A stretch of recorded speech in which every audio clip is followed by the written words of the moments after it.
Have you ever noticed how easily we say, I have a problem. My problem is this. My problem is that. But what if I told you something that could shake the way you see life? What if I told you, you don't actually have problems? Instead, problems have you. Think about it carefully. The moment you call something my problem, you hand it power.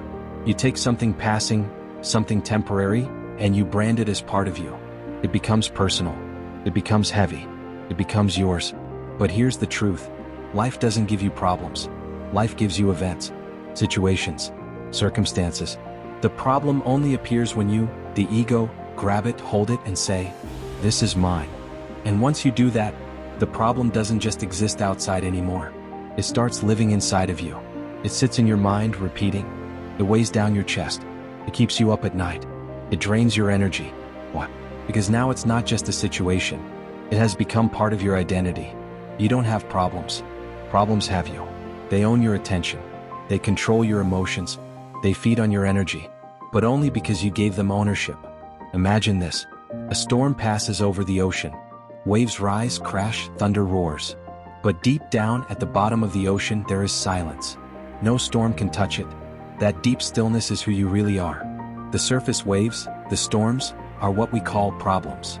But they are only at the surface. They are not you. They don't belong to you. When you say, I have a problem, you're standing at the surface, thrashing in the waves. But when you step back into awareness, you realize the waves come and go. And deep down, nothing is disturbed. So the real question is not, how do I solve my problems? The real question is, why do I keep claiming them as mine? Think about it. If you didn't call it my problem, what would it be? Just a situation. Just life unfolding. Just something passing by. And you? You'd remain untouched. Suffering begins the moment you add my problem, my pain, my struggle. Drop the my, and the problem loses its teeth. It no longer owns you. But here's the catch. The ego loves problems. It feeds on them. Without problems, the ego feels naked, weak, invisible. So it keeps holding on. Keeps saying, I'm not enough until this problem is gone. I'll only be happy when this problem is solved. I can't rest until my problem is fixed. And in doing so, the ego ensures that you live in a cycle of endless problems. But you are not the ego. You are not the voice that claims ownership. You are the awareness in which the ego speaks. You are the silent witness that sees the problem come and go. And when you recognize this, the grip of the problem loosens. You see it clearly. It's not your problem. It's just a passing storm. Look back at your life. How many problems did you once think would destroy you? Yet here you are, still breathing, still alive. And those problems? Gone. Faded into memory. That's the truth. Every so-called problem has always been temporary. What remained? Awareness. So the freedom begins here. Stop letting problems own you. Stop calling them yours. Stop feeding the ego with stories of suffering. Instead, see the situation for what it is. Something temporary. Something passing. Something that cannot touch the real you. Close your eyes for a moment. Think of the biggest problem in your life right now. The one that keeps showing up in your mind.